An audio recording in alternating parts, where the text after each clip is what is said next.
좀 오래된 소설이긴 한데 오두막이라는 소설이 있었습니다. 기독교 소설이고 영화화 되기도 했죠. 못 보신 분은 한 번쯤 읽어보시는 것도 좋고 영화를 관람하시는 것도 나쁘지 않을 것 같아요. 제가 찾아보니까 유튜브에 화질은 좋지 않은데 그래도 무료로 올라와 있더라고요. 그래서 무료로도 보실 수 있는 영화여서 한 번쯤 보시면 뭐 재미있기도 하고 신앙에 유익이 있을 거라는 생각이 듭니다. 근데 이 오두막이라는 소설의 주인공인 맥이라는 이 남자는요, 완벽한 가정을 꾸리고 있는 듯 했어요. 그에게는 5명의 아이와 아내가 있었고, 그는 자주 아이들과 캠핑을 가서 여가 생활을 하고는 했죠. 그곳에서 맛있는 것을 먹고 자연을 누리고 아이들과 대화를 하고 이웃들과 함께하는 시간을 갖는 건 그에게는 매우 유익하고 즐거운 시간이었습니다. 그날도 다른 날과 다를 것 없이 캠핑 중이었는데 사고는 예고 없이 찾아오곤 하죠. 저도 어렸을 때는 캠핑을 부모님이랑 다니곤 했는데 이웃이랑 놀러 갔다가 캠핑하다가 술래잡기 하던 도중에 부모님이 끓이시던 김치찌개 냄비 위에 앉았던 기억이 납니다. 그날 어머니가 저를 업고서는 얼마나 그 약국이었나요? 뛰어갔는지 여전히 기억이 나곤 하죠. 근데 맥에게도 그런 사고가 예고 없이 찾아온 거예요. 그의 2 아이가 타고 있던 카누가 물에서 갑자기 뒤집어져 버린 거죠. 맥은 어떻게 자신이 뛰어들었는지도 기억하지 못할 만큼 급하게 물에 뛰어들어서 2 아이를 구출해 냈죠. 다행히 맥은 어려서 구조 활동이라고 하나요? 그런 걸 했었던 경험이 있기 때문에 2 아이를 구조해 냈고 응급처치도 해서 2 아이를 구출해 냈습니다. 근데 이 정신없이 이 2 아이를 구출하고 났는데 막내딸이 보이지가 않는 거예요. 그리고 이웃들도 그 아이를 못 본 지 한참이나 됐다는 이야기를 하고요. 급하게 신고를 하고 한동안 그 아이를 찾기 위해 경찰들이 수색을 했지만 찾지 못했고 경찰에게 듣게 된 이야기는 범인으로 유력한 이가 이런 동종 범죄를 매우 많이 행한 이였고 이미도 지난 4년 동안 잡으려 했으나 여전히 잡지 못한 상태로 시간이 흘렀다는 이야기만 듣게 되었죠. 그리고 어떤 오두막에서 그 막내딸 아이의 피와 옷만이 발견되었습니다. 그 이야기를 들은 맥은 마지막 남은 희망마저 사그라지는 것 같았죠. 그는 바닥에 주저앉아 2 손으로 얼굴을 가렸습니다. 자기보다 더 지치고 피곤한 사람이 또 있을까? 그 막내딸, 그 딸이 사라진 후에 그는 감당할 수 없는 고통과 괴로움 가운데로 빠져들게 되었죠. 그를 더 힘들게 만드는 건 끊임없이 상상하게 됐다는 거예요. 자신이 조금 더 잘했다면, 열심히 했다면, 막내딸에게서 눈을 떼지 않았다면 이 아이를 잊어버리지 않을 수 있진 않았을까. 그 딸이 잡혀가면서 아빠를 불렀을 걸 상상만 해도 이 맥이라는 남자는 감당할 수가 없었죠. 그는 끊임없이 그 날을 반복해서 떠올렸습니다.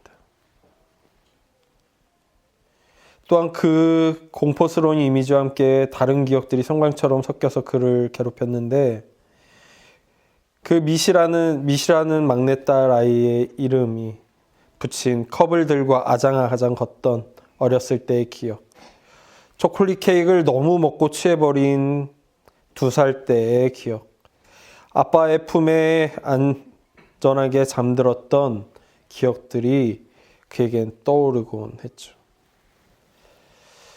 그런 기억들이 그를 괴롭히고 있을 때 이상하게도 가족들도 점점 거리가 멀어지기 시작했어요. 아이를 잃어버리면요, 부부의 관계가 매우 안 좋아진대요. 자신을 탓하기도 하고 서로를 탓하게 되기도 한다는 거죠. 맥 역시도 아내와 소원해지기 시작했고, 그리고 그때 카누가 뒤집히면서 사고가 났던 두 아이도 자책을 하며 스스로의 삶을 그렇게 흘려보내기 시작했죠. 소설 오두막의 한 이야기인, 한 파트인 이 끔찍한 고통은 때로는 현실 가운데 벌어지는 이야기이기도 합니다. 때때로 수없이 우리 핸드폰에 요즘 행방불명된 사람들에 대한 이야기들이 문자로 올려오잖아요. 지금도 많은 사람들이 집을 잃고 헤매기도 하고 사라져버리기도 하는 일들이 있고, 저 3세계에서는요, 요즘도 유괴나 인신매매가 횡행하고 있다는 이야기들이 들려오기도 하죠. 때로는 여성이라는 이유로 폭력과 착취의 대상이기도 합니다. 지금도 전쟁이 곳곳에서 벌어지는데, 전쟁이 벌어지면 가장 힘든 성별은 여성이고, 힘든 나이대는 어린아이들이죠. 때로는 하급자라는 이유로 인격이 부정당하기도 합니다. 지난 한 주에 SNS에서 한창 이슈였던 토론거리가 있었는데, 목사는 사회생활을 해야 되느냐 말아야 되느냐가 한창 논쟁이더라고요. 왜 그게 논쟁이지 하고서 보니까 목사들 중에 어떤 분들은 나는 교회에서 굉장히 하급자로서 사회생활보다 더 힘든 일을 하고 있다라고 말하는 분들도 계시고, 그걸로 충분하지 못하다고 말하는 분들도 계시고, 막 그런 일들이 있는 거예요. 교회든 사회든 하급자가 쉽지 않은 건 뭐 당연하고, 때로는 말도 안 되는 착취를 당하기도 하죠. 때로는 어린아이라는 이유로 보호받아야 할 울타리 안에서 상처를 받기도 하고, 오히려 그 울타리 안이 더 위협적인 경우도 있습니다. 제가 말씀드렸던 이 오두막이라는 소설의 주인공 맥 역시도요, 어렸을 때 그 아버지로부터 가정폭력을 당한 경험이 나오기도 하죠. 그런데 이런 폭력과 착취만이 인생의 고통일까요? 제가 예전에 읽은 프랑스 소설 세 갈래 길이라는 소설에는요, 태어나면서부터 계급이 나뉘는 인도 사회를 보여줬었는데, 그 주인공은 불가촉 천민이었어요. 근데 불가촉 천민은요, 일을 하는데 남자는 할 수 있는 일이 없어서 하루 종일 오물구덩이를 치우는 일을 해야 했고, 그 일을 한 후에 그 일당으로 받는 것은 쥐 몇 마리였죠. 왜냐면 쥐도 그 땅 주인의 소유라고 여겨졌기 때문에 그 쥐를 받는 것조차도 그에게는 귀한 음식이었습니다. 아내는 공중변소를 맨손으로 치우며 평생을 오욕 속에 살아야 했고요. 불가촉 천민으로 태어났다는 이유 하나만으로도 지독한 가난은 대물림되어야 했고, 그 굴레를 벗어나려는 시도는 더 큰 폭력으로 돌아왔어야 했죠. 이거는 개인의 어떤 잘못이 아니었어요. 그저 피할 수 없는 구조적 한계에 휘말려야만 했을 뿐이죠. 그럼 계급이 높거나 부유하면 고통이 없을까요? 어떤 이는 아무도 닿지 않는 지독한 외로움 가운데 내던져지기도 하죠. 어떤 이는 예고 없이 찾아오는 불치병의 통증으로 고통스러워합니다. 어떤 이는 사랑하는 이를 떠나보낸 상실의 구렁텅이에서 신음하게 되기도 하죠. 어떤 사회는 전쟁으로 인해 일상이라는 것이 사라져버리기도 하고, 어떤 사회는 보이지 않는 차별과 불의로 인해 소망을 잃어버리기도 합니다. 사람들은 즉 저마다 각자의 이유로 신음하며 고통 가운데 살아가죠. 그것은 그리스도인이든 아니든 상관없이 누구에게나 찾아오는, 누구나 안고 살아가는 문제인 듯 해요. 지난 주 중에 목사님 몇 분과 만나서 대화를 하는데 한 목사님이 다른 목사님 보고 목사님은 참 걱정도 없어 보인다고 막 하시는 거예요. 그래서 그 목사님이 그냥 하하하고 웃으시길래 제가 옆에 앉아있다가 목사님 그런 사람이 어디 있겠냐고, 우리가 서로 만났을 때야 서로 웃으면서 반갑게 인사하고 고통이 없는 것처럼 나를 나타내지만 어떻게 인생에 고통 하나 없는 사람이 있겠냐고, 자기만의 고통이 있는 거겠죠 했더니 하호 웃었던 그 목사님이 아이고 목사님이 알아주셔서 너무 아이고 우리 목사님이 알아주시네 하고 막 반응하시는 거예요. 근데 그분이 누가 봐도 참 호인이시고 얼굴이 밝으시고 환하시거든요. 그런 분도 누군가 자신의 고통을 다 알지는 않지만 헤아려 준다는 것만으로도 그렇게 반응해 주시더라고요. 누구나 여기 있는 모두는 아무에게도 보여주지 못하는, 들려주지 못하는 마음 한 칸의 고통과 애통들이 있는 것이죠. 그래서 저는 질문하게 되는 거예요. 지난 금요일 우리는 예수 그리스도께서 이 십자가에 달려 죽으셨다는 것을 나누었죠. 그리고 하나하나의 촛불을 다 끄다가 마지막 초를 끄며 그분께서 다 이루셨다고 고백하고 나누었어요. 그분은 십자가에 달리셔서 마지막 숨을 뱉으시며 내가 다 이루었다라고 말씀하시면서 숨을 거두셨죠. 그런데 다 이룬 예수님의 말씀과 다르게 예수님 이전 시대나 예수님 이후 시대나 예수님을 믿는 사람이나 예수님을 안 믿는 사람이나 왜 이런 고통이 현존하는 것인가 하는 질문. 왜 하나님은 이런 고통을 그저 지켜보시는 것인가 하는 질문이 마음 한켠에 남아있게 되는 거죠. 우리는 처음 나누기 시작할 때 소설 오두막의 주인공 맥은 어느 날 한 통의 편지를 받게 됩니다.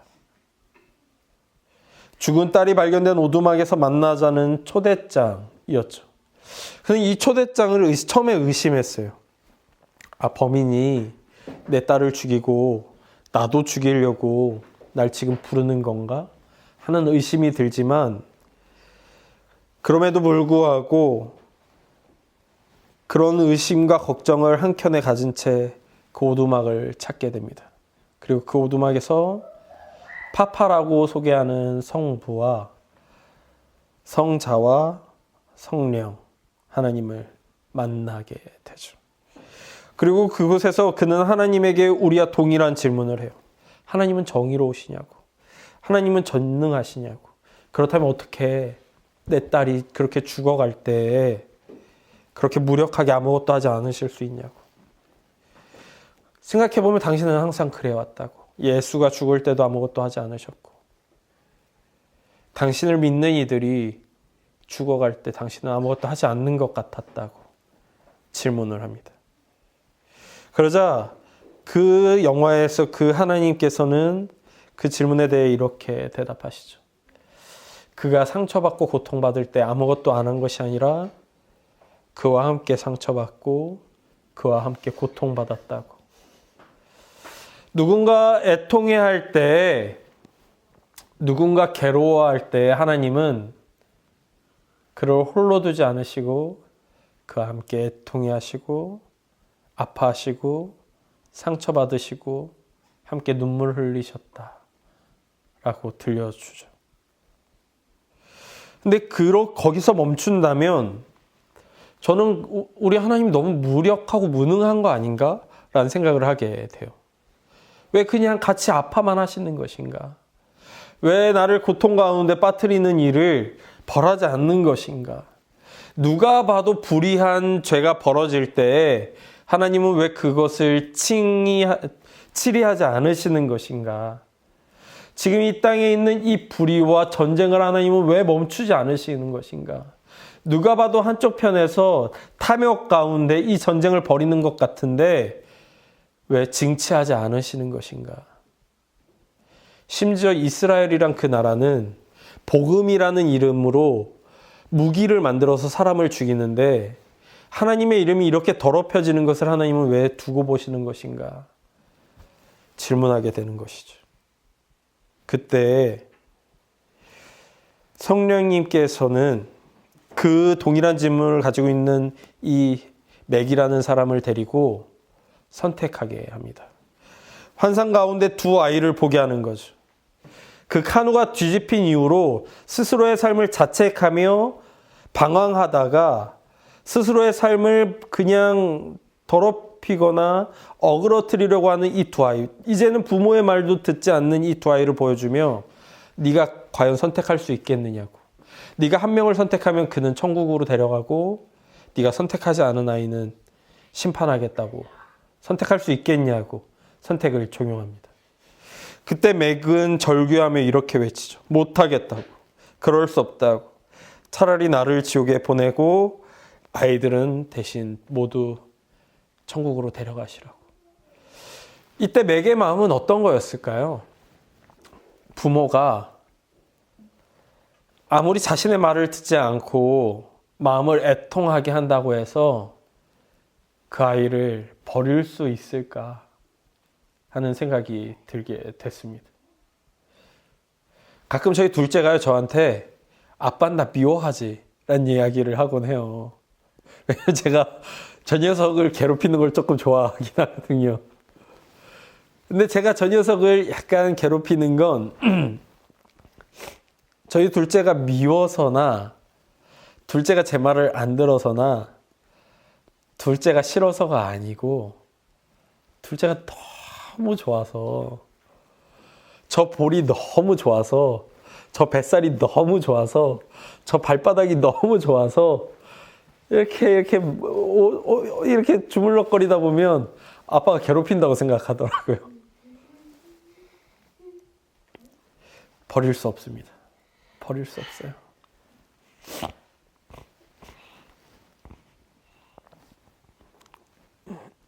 그제야 맥은 깨달았죠. 하나님이 왜 세상을 즉각 심판하지 않으시는지, 왜 그 악한 범죄자가 활보할 때 하늘에서 벼락이 내려서 그 범죄자를 즉각 죽이지 않으시는지.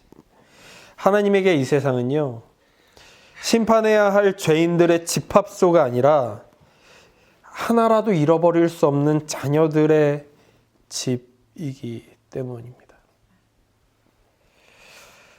하나님의 공의로운 재판 이전에 자녀를 향한 심장이 터져나가는 아버지의 마음으로 이 세상을 바라보고 계시기 때문에 악을 멸하기 위해 자녀까지 멸할 수 없는 그 아비의 고통이 그 영화에서 전해졌습니다. 그래서 하나님께서는 이 십자가를 예수께서 지게 하시고 십자가에 예수를 못 박으시고 예수가 십자가에서 죽어야 한다고 정하셨죠.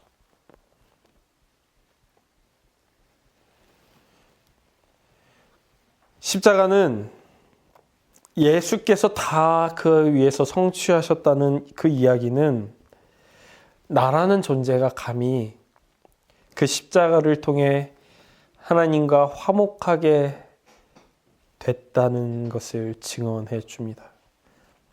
십자가 이전에 나는 감히 하나님과 화목할 수 없었죠. 하나님은 즉각적으로 심판하지는 않으시지만 그렇다고 우리 죄를 없다고 하실 수도 없는 분이세요. 그분은 공의로우시거든요. 그런데 나는 스스로 이 죄를 극복할 수 있는 힘과 능력이 없잖아요. 그러니 내 죄를 지고 누군가는 내 죄값을 치러야 했고 예수께서 십자가에 달려 죽으심으로 내가 당해야 할 죄값을 하나님과의 결단을 예수께서 치르심으로 이제 우리는 예수의 십자가를 통해 하나님과 화목할 수 있게 되었습니다. 십자가는 나라는 존재가 하나님의 자녀가 될 수 있음을 증명합니다. 십자가 이전에 나는 감히 하나님의 자녀라 자평할 수 없었죠. 하나님의 자녀라 하기에는 하나님을 닮은 구석이 내 안에 없는 거예요. 내 안에는 탐욕, 욕망, 욕심, 정욕, 질투 등으로 가득할 뿐이었어요. 그러나 예수님께서 하나님을 닮지 않은 우리의 모습을 지고 십자가에 달려 죽으심으로 우리는 예수님인 것처럼 하나님의 자녀라 스스로를 자평할 수 있게 되었습니다. 그리고 하나님께서는 그런 우리를 내 아들이라, 내 딸이라 칭해 주시죠. 그 외에도 수많은 방향과 의미들을 이루며 예수님께서는 이 십자가에서 다 이루신 것이죠.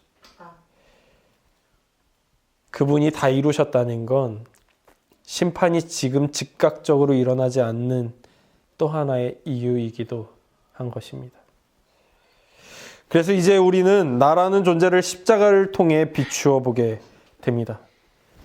나는 무능하지만, 나는 너무너무 더럽지만, 나는 추악하지만 내 욕망과 내 정욕은 끊임없이 나를 불태워 가지만 나의 어떠함을 통해 나를 보는 것이 아니라 예수 그리스도의 십자가를 통해 나를 볼 수 있게 되는 기회가 우리에게 주어지죠. 내가 살아가는 이 사회는 여전히 한계가 있지만, 내가 살아가는 시대는 여전히 한계가 있지만, 내가 살아가는 구조의 한계에 매여서 살아가고 있기도 하지만, 이제 우리는 십자가를 통해 사회를, 시대를, 우리가 살아가는 구조를 살펴보며 나의 무능, 더러움, 추악함, 탐욕스러움 등에 매이지 않게 됩니다. 물론 십자가를 따라 살더라도, 하나님의 자녀로 살더라도 이해할 수 없는 때에, 받아들일 수 없는 순간에 고통이 찾아올 수 있지만, 그러나 결국 우리에게 부활의 소망이 그렇기에 있습니다. 예수님의 여정은 다 이루신 이 십자가에서 끝나지 않고 그 후 부활하사 우리의 소망이 되어주셨죠. 베드로전서 1장 3절은 이렇게 선언합니다. 우리 주 예수 그리스도의 아버지 하나님께 찬양을 드립니다. 하나님은 자비로우셔서 우리에게 산 소망을 주셨습니다. 죽은 자 가운데서 예수 그리스도께서 부활하심으로 우리는 새 생명을 받은 것입니다. 우리는 새 생명을 받았습니다. 예수께서 부활하셨듯 우리도 부활할 것입니다.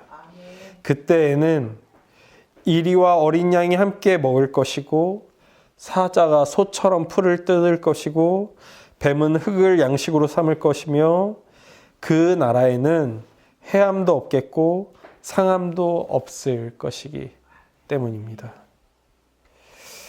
얼마 전에 아내의 큰 어머니께서 소천하셨습니다.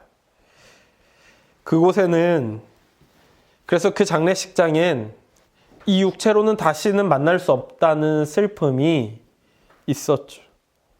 그리고 눈물도 있었습니다. 저도 그 큰어머니를 처음 만났던 날을 기억해요.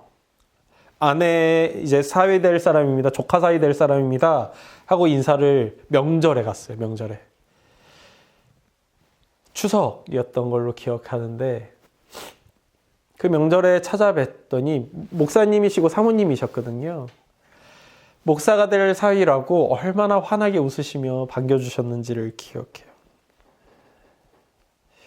제 두 손을 잡아주시는데 그 손이 얼마나 따뜻했는지도 여전히 기억합니다. 처음 만나서 다 처음 보는 분들이어가지고 불편하게 한쪽 구석에, 소파 구석에 앉아있는데 불편할까봐 최대한 배려해 주시고 친절하게 대해주셨던 그 마음도 여전히 기억합니다. 그래서 그 처백모님의 빈자리가 생겼다는 이야기를 듣고 찾은 장례식장에서 제 마음도 얼마나 쓸쓸했는지 기억합니다.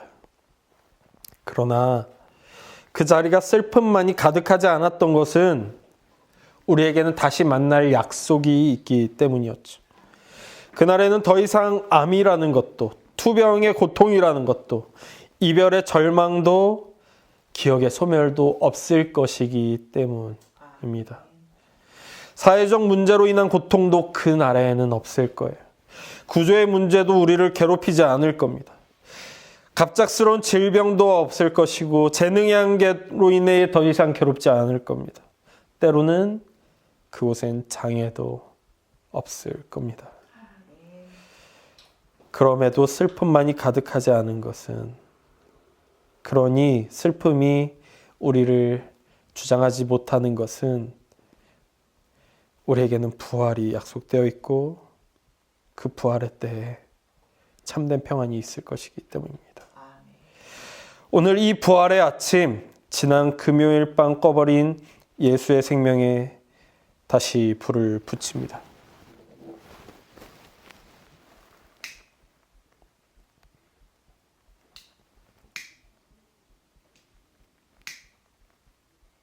대림절이요? 목사님 부활절이에요?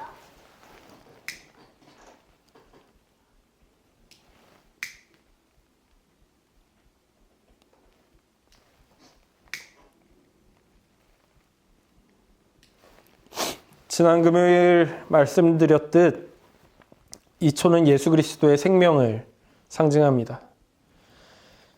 예수님께서 죽으시는 과정 가운데 우리는 하나씩의 초의 불을 껐었죠. 그리고 사흘 후 새벽 예수님은 약속하신 대로 부활하셨습니다. 그리고 우리가 읽은 베드로 말씀처럼 새 생명의 소망을 우리에게도 주셨죠. 그러니 이 초는 예수님의 생명이면서 동시에 우리의 생명입니다. 십자가에서 다 이루신 주님이 오늘 우리의 눈물을 기억하실 겁니다. 우리의 삶 속에 이미 착한 일을 시작하신 그분이 반드시 우리의 그 영광스러운 재회의 아침으로 인도하실 것입니다. 비록 지금은 오두막 같은 현실을 지나고 있을지라도 부활의 산 소망을 품고 오늘을 꿋꿋하게 그리고 기쁘게 살아내시길 소망합니다. 아멘. 우리는 반드시 다시 만날 겁니다. 우리는 결국 다시 만날 것입니다. 우리는 다시 만날 것입니다. 기도하겠습니다. 하나님, 여전히 세상이 부조리하고 고통이 있는 건 하나님께서 오래 참으사 그 악한 이도 회개하고 하나님의 품으로 돌아오길 원하시기 때문이라고 오늘 나눕니다.